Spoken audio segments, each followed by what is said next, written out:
Uh,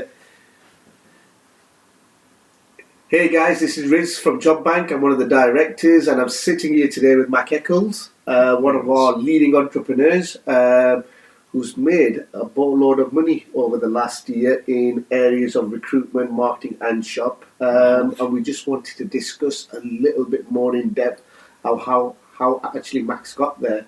So, Mac, do you want to introduce yourself? Yeah, no, thank you for that. So obviously, I think I'll start off on recruitment first, being that I've made the most money in recruitment, starting off out in that. But yeah, you mentioned the journey. What a lovely journey it's been, because I didn't know a thing about recruitment when I did start. And obviously, when I came on board, I took on the training that you guys offered me and started off on a little bit of a resourcing path to begin with. Of course, yeah. And worked off what was in the lead centre. Yeah. And the lead centre, I'll be honest with you, without that lead centre, I don't think I would have made or be where I am right now, or have the money in my pocket that I have. Because I appreciate that. No, A lot of hard work's gone into that software. Yeah. Well, I mean, just the fact that you've got a client to go to, and it takes half of that job for me. Where I just need to speak to candidates now, qualify them, spec them across, and you guys have got people on the other end that do all the chasing for me. And if I'm right, you started as literally a side hustle. So a lot of the time was taken away for you to get your own clients, because there's a boatload of time that goes into that. No, definitely. With the full-time job that I have, this kind of coincided with what I do as well. Yeah. Especially with doing it in the evenings, because candidates are available literally whenever. Especially if it's passive candidates, then you're not going to reach them during work hours, and the best time to call is outside of work hours. So that's why it just worked hand in hand with the job that I had as well. And then weekends? Weekends, I do a bit of resourcing myself. I prospect on LinkedIn. Through the training that you guys showed me, you showed me how to headhunt on LinkedIn, how to use the platforms effectively, like Indeed for employers. You also showed me a few tutorials on LinkedIn Sales Navigator. I've also been shown CV Library. I've been shown endless amounts of ways of how to get that outreach to certain candidates that other recruiters might not be able to find. So, okay, then let's talk a little bit more about recruitment, and let's talk a little bit about the money that you've earned. Talk about your first placement, and we can go from there. So my first placement was a long time ago. Yeah, it wasn't legal. I'll be honest. That was that was for a pharmacist, and that was for my director, I believe, one of the clients you guys had in your lead centre. It took me about a month. I'd sourced out the candidate from Indeed for employers, just putting that up. You got a bit unlucky a few times as well, didn't you? You got close. Yeah. You got close once or twice. I had, because I think one of the requirements from the client is they had to have a certain accreditation, and there were a few people that didn't have that accreditation. Qualified for the role, they just needed a certain qualification to handle medicine or whatever that was. But in the end, found the right person, put them across. Interview worked out well. Only to work 30 days for my money, and I was paid, I think, $1,500 on that. Okay, then that was a fixed fee then? Yeah, it was a fixed fee, after 30 days. And tell me a little bit more about the golden jobs then. So what's the highest placement you made with this? Highest was, I think, the medical negligence solicitor. See, I've made quite a few big ones in solicitors, but the best one that the most money I've made off on was a medical negligence solicitor, because it was more of a senior role. Yeah. That was for Zenith Lawyers, and that was back in June. I've received all three payments for that now, because it went over a 3-month rebate. But the total fee for that was $6,500. Obviously, that was split with Job Bank as well. Yeah. But out of that, I made easy over $3,000 just on that one placement. I've made more solicitors placements since then. It's just they've always differed around the $5-6 mark. I know you made some digital marketing executives. You've done a few of them, haven't you? That was my last placement, the digital marketing executive. So that was 10% of the annual salary. She had a salary of $30,000, so that was another $3,000 there as well. So I know you made some really good money in recruitment over the last few years, but let's say if we went to the marketing side, or marketing and shop, let's talk about the business finance. Because the good thing about you, Matt, is you've not only done recruitment, you've made money with Job Bank on a variety of pathways. Recruitment being one. I think you've done business finance, you've done business insurance. I know you did accountancy and tax a few months ago, and I know you've done the car leasing. So let's go with business finance, because business finance is pretty good. It's one of my favourite ones. No, business finance I'll be honest, it was hard to get stuck into at first, because obviously you're just into something where you've been used to recruitment. it was kind of hard. But with the support that I had from you guys, in adjusting to, say, new products like the business finance, I had that sit down with the right business coaches, and they went through everything with me, and I even got to meet the client as well, and they went over some aspects with it as well, which kind of helped me in order to find the audience of what I needed to look for. It is quite difficult to understand what, when you're really looking at the audience. Yeah. Once you've cracked the code. Once you've found it, it's pretty much plain sailing from there. I mean, I got kind of lucky because I was looking, like I said, with you guys, you pointed me in the right direction. You said, why don't you try out the places like Trustpilot, where people are, leaving reviews on places like Credit Safe or credit report companies. Well, yeah, so people who've been rejected in the past, Exactly, or people who've been not rejected, people who've been declined in the past. Exactly, and that's where I got my first stroke of luck by going on Trustpilot. I found a company called Simtech. They were a small growing tech company that was looking for finance to get behind and to upscale the product, upscale the work, what they were doing. I think they were looking on taking more staff on as well, which is why they required more funding. But that worked pretty well for me anyway. I spoke to the guy over the phone, explained to him what we offer, and got his details down on the lead for him.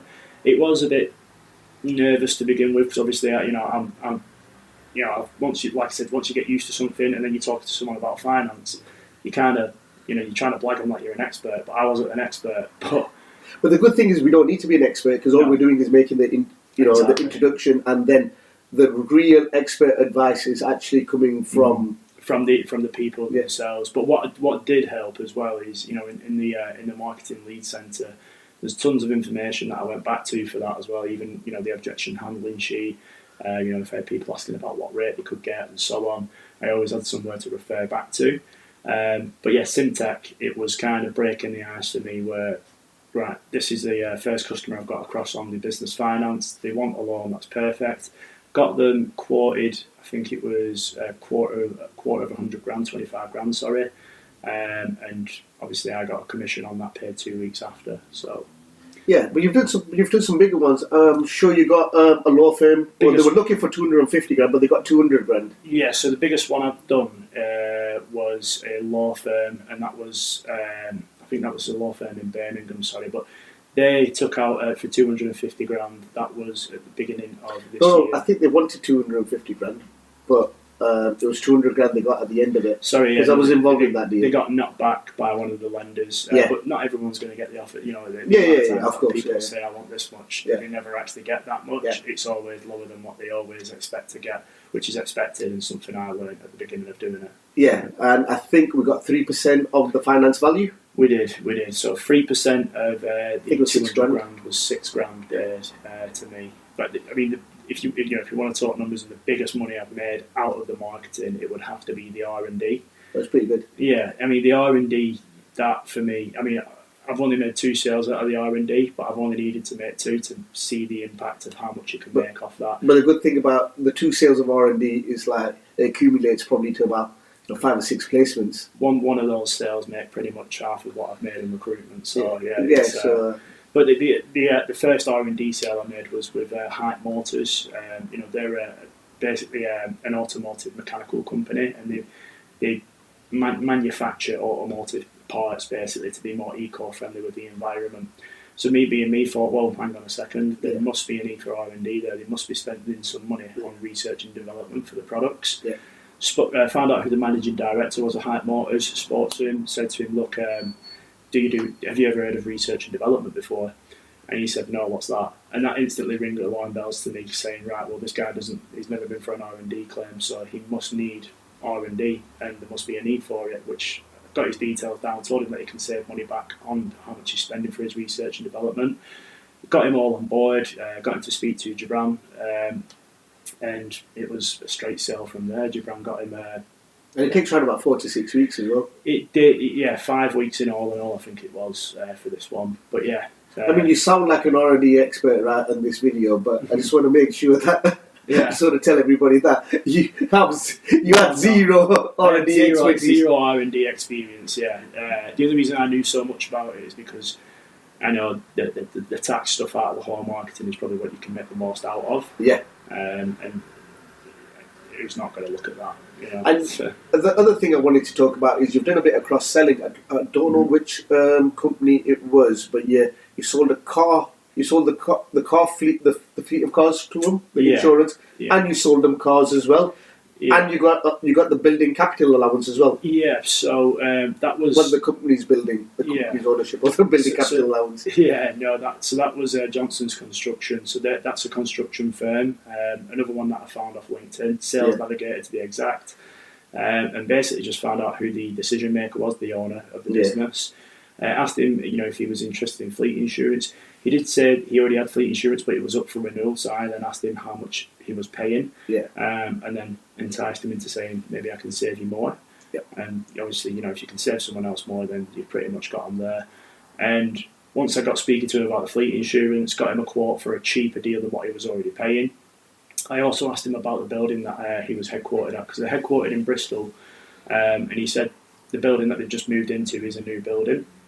And I asked him, have you got capital allowances on that building? And he didn't have a clue what I meant. And again, like To be the honest, I R&D. don't know what you mean sometimes. Yeah, When yeah, it comes well, to capital allowance. Yeah, and again, like usually, if once you say that to someone would say yes, it's insured, or the building's insured. But no response to that, so that's where I thought, right, well, he's obviously not got that. There's going to be a need there for this building to be insured. So yeah, got him his capital allowance in funding as well. And I think you're waiting on his building insurance renewal, Yeah. and then you'll get the building insurance as well. Yeah, so that's I'm looking for a timeline for that. Should be like mid-November. And you got the construction company vehicles. Yeah, so that should be literally any day now. Should be coming through any day now. The fleet insurance fees, I'm pretty sure. Well, like I said, the marketing side is pretty exciting. Yeah, no, it is. I mean, if you were to ask me all in all what I find most exciting out of all of it, I couldn't actually pick one out of the other, because there's avenues to make money. I mean, obviously you could say yes, there's more money to be made on the marketing side, but look how easy it is to make money on the recruitment side when you've already got clients there to work with at the same time. Yeah.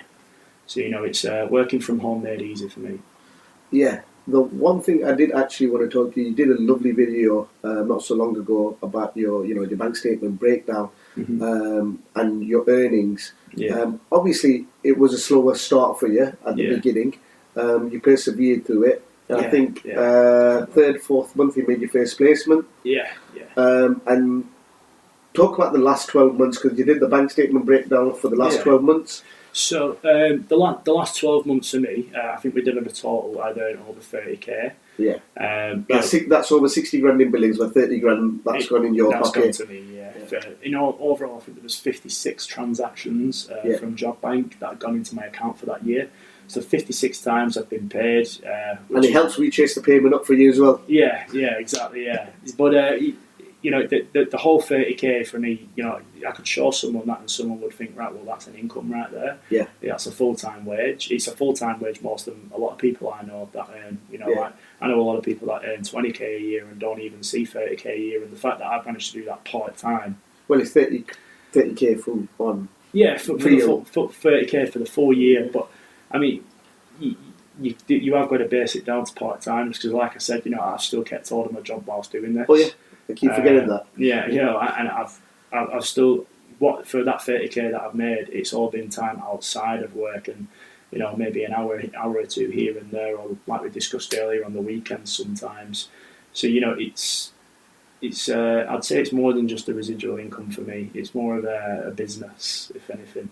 Yeah, and it's become your own little side hustle. That's actually turned into alongside your main career. So it's not even a side hustle, it's more like a main hustle alongside your main career. It's just like you go to work, then you come home, and then you go to work again. Yeah, pretty much. Well, I'd even say, because I could match the money I make doing this easily in what working a full-time job.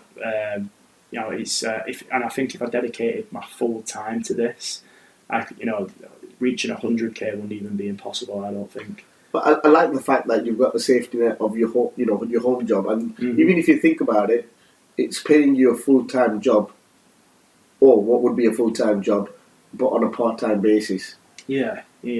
I'd say it's gearing me up as well for the way I've been looking at this, because like I said, what I've been with Job Bank and an entrepreneur for about 3 years now. And I've got kind of like a 10-year plan in my head on where I want to be in 10 years' time and what I want to be earning, kind of thing. Yeah. And with Job Bank, obviously, it's from 3 years ago. The lead centre has grown from when I first came on. With I now see twice as many jobs as what I used to. What about the Business Intelligence Centre? Has that helped for you? That's helped a lot as well. I'll be honest, there wasn't half of the features on there from when I started, but since I've started, I've seen so many things added on that have now enabled us to just make the work a lot easier. Well, we try and work hard to make sure we keep up to date with what's out there, and more than anything, we listen to people like yourself, and try and build what you need. So I know the Business Intelligence Centre, and at the time you were using Credit Safe for what we call the Business Insight, and I think you were paying 50-60 quid a month for that. And then I think you still use Apollo and Lead Leaper, but now we've got our own domain finder that you can also utilise for absolutely for free. With everything that you've already got. No, which comes in handy because when you run out of those credits, you know else to use. You need to use some. Is there anything else that you want to share for anybody who wants to join, who's thinking of joining, or who may even be thinking about just coming over to the office for the tour of the software, meeting the business coaches? If I was going to say anything, I would say, because before I joined Job Bank, one of the main things that I did, I kind of delayed it a little bit and overthought on the process and thought, right, is this not right for me? I can remember, Mac. Yeah, you were like yes or no. Yeah. But I always think now, with like anything, if you really want to do something, you just got to take that risk. You know what I mean? You've got to go for it. And if it doesn't work out, then it doesn't work out. But at the end of the day, you will never know unless you actually try and give it a go. Yeah. And that's one of the best pieces of advice I can give to anyone, because like I said, I didn't know recruitment before I came to Job Bank. When I came to Job Bank, the amount of support that I had, it didn't matter whether I knew or not. I had a lead centre there for clients to work on. Yeah. I had people that I could go to if I ever felt like I was struggling or didn't know what I needed to do. Yeah. So, it's the best thing I can say to anybody who's watching this video is give it a go, and try and be as successful as me.